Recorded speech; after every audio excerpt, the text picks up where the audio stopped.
আসসালামু আলাইকুম রহমতুল্লাহ। প্রিয় শিক্ষার্থী, আমরা যদি বলতে চাই কোনো কিছুর অভাব, যেমন বইয়ের অভাব, জ্ঞানের অভাব, টাকার অভাব, বিশ্বাসের অভাব, আমরা যদি বলি কলমের অভাব, আমরা যদি বলি খাবারের অভাব, এরকম নানান প্রকারের অভাবের কথা বলা যায়। যখন আমরা অভাবের কথা বলবো তখন আমরা বলতে পারি ল্যাক অফ, ল্যাক অফ। এবং ল্যাক অফ যখন বলবো, ল্যাক অফের পরে একটা নাউন দিব। যেমন আমরা যদি বলি ল্যাক অফ বুক, বইয়ের অভাব, তাহলে বইয়ের অভাব, ল্যাক অফ বুক। আমরা যদি বলি জ্ঞানের অভাব, lack of knowledge, lack of knowledge, জ্ঞানের অভাব।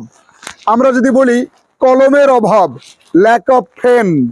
আমরা যদি বলি টাকার অভাব, ল্যাক অফ মানি। আমরা যদি বলি খাবারের অভাব, ল্যাক অফ ফুড। আমরা যদি বলি খাতার অভাব, ল্যাক অফ নোটবুক। আমরা যদি বলি মোবাইলের অভাব, ল্যাক অফ মোবাইল। আমরা যদি বলি যে যানবাহনের অভাব, ল্যাক অফ ভেহিকলস। তাহলে কোনো কিছুর অভাব প্রকাশ করার ক্ষেত্রে যেটা হবে সেটা হলো ল্যাক অফ। আমি আবার বলছি, আপনি কোনো কিছুর অভাব যদি প্রকাশ করতে চান সেক্ষেত্রে ল্যাক অফ, তারপরে একটা ভার্ব দেবে, নাউন দেবেন। আমি আবার বলে দিচ্ছি, যেমন বইয়ের অভাব, ল্যাক অফ বুক। জ্ঞানের অভাব, ল্যাক অফ নলেজ। কলমের অভাব, ল্যাক অফ পেন। তাহলে এইভাবে আপনি ল্যাক অফ এর পরে যে কোনো শব্দ আপনি দেবেন।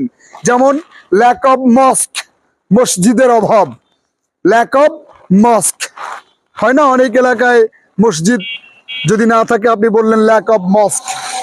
আবার এইভাবে আপনি ল্যাক অফ এর পর আপনি যে কোনো শব্দ দিতে পারেন। ল্যাক অফ ট্রি, গাছের অভাব, ল্যাক অফ ম্যাঙ্গো ট্রি, আম গাছের অভাব।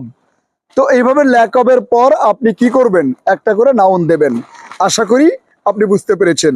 আর আমরা তো জানি কোনো কিছুর নাম মানেই নাউন। যদি না বুঝি তাহলে ভাববো ব্রেনটা ডাউন।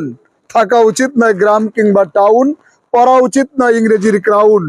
ঈদের দিনে চুল করতে পারবো না ব্রাউন, অতএব কোনো কিছুর নাম মানেই নাউন। আসসালামু আলাইকুম ওয়া রাহমাতুল্লাহ।